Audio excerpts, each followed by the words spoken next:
আমি যেই হই না কেন, সম্মান যে যাই করুক না কেন, সোশ্যাল নেটওয়ার্কিং এ আমার লেভেল যতটা র্যাঙ্কে থাকুক না কেন, কিন্তু বডি চেকআপের জন্য আমাকে যেতে হবে মেডিকেল সায়েন্স যে জানে ডাক্তারের কাছে, বিল্ডিং এর ফাউন্ডেশনের জন্য যেতে হবে ইঞ্জিনিয়ারের কাছে, বাচ্চার এডুকেশনের জন্য যেতে হবে মাস্টারের কাছে, কেসে ফাঁসলে যেতে হবে লয়ারের কাছে।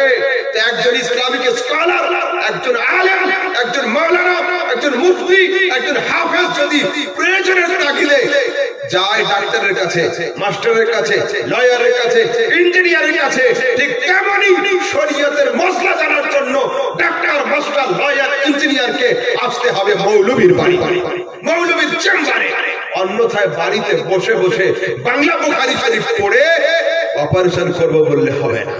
হ্যাঁ, বাংলা বুখারী পড়ে তোমাকে অপারেশন করতে দেব, নিজের বাড়ির ছেলের খাতনা তোমার নিজের করতে হবে, ডাক্তার না দেখে। তোমার বাড়ির অপারেশন তোমাকে নিজে নিজে করতে হবে ইউটিউবের ভিডিও দেখে, তবে আমি পাবলিশ হয়ে যাব।